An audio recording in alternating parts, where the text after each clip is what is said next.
Ndagusojeho nkurikiye nkwifuriza kurama, nkwifuriza ibyiza byose.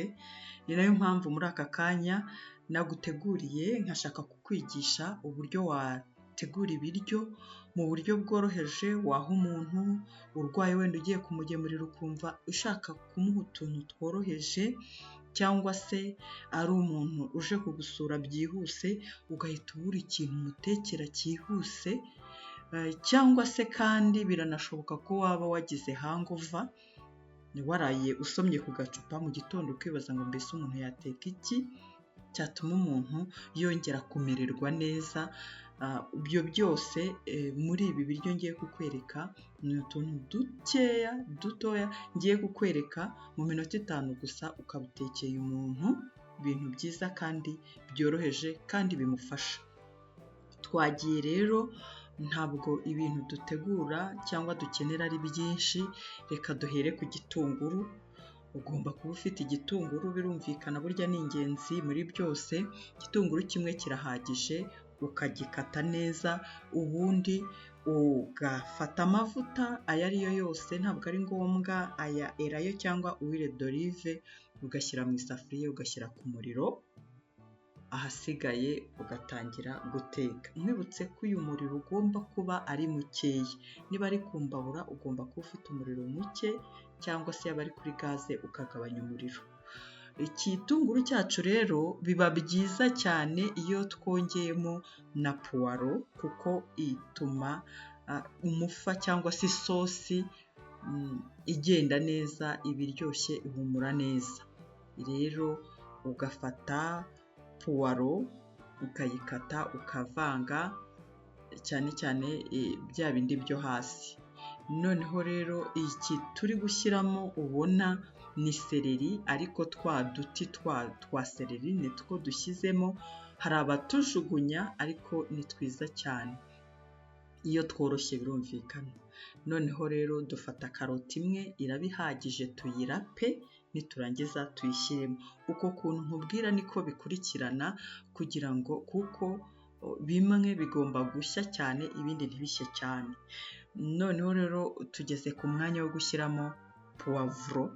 Iyo ubonye iy'umutuku nibyo byiza cyane, kuko ahangaha biba biri kurinde rwose kwirirwa ushakisha inyanya zo gushyiramo, ariko unayibuze wakoresha iy'icyatsi nta kibazo. Ubwo rero ukayikataguramo uduce duto twiza dukase forume nziza, ubundi ugashyira muri bya bitunguru. Noneho rero tugafata na kurujete. None ni kurujete yoroshye, tukayikatamo uduce duto twiza dukase neza. Impamvu tuba tugomba gukatwa neza ni ukugira ngo tube tunagaragara neza, uri kurya ubone ibintu bikase mu mujyo umwe. Dushyiramo rero ukatuvanga, ntabwo ari twubanza. Iyo tubanjije mu biryo turaryoka cyane. Ni nayo mpamvu ubona ibirayi tugiye kubishyiramo nyuma. Ibirayi 2 cyangwa 3 biba bihagije, ariko ukata duto nk'uko wakase za kurujete. Ahasigaye ugashyira muri bya bindi utetse. Noneho urabona ko uruvange rubonetse. Noneho rero hari na tungurusumu, urayikata, abandi bakayisekura, abandi bakayirapa, biterwa n'icyo wahitamo, nta kibazo. Ariko tumaze kuyitegura, noneho tugiye gushyiramo agasenda. Buriya agasenda iyo bitekanye biraryoha, bihumura neza. Gusa iyo hari abana bari bubiryeho, urumva ntabwo wagashyiramo, biterwa n'uwo ugiye kubigaburira. Ntabwo buri wese aba arya urusenda. Ubwo rero ugashyiramo umunyu, byaba byiza ukongeramo n'ibindi birungo bitandukanye.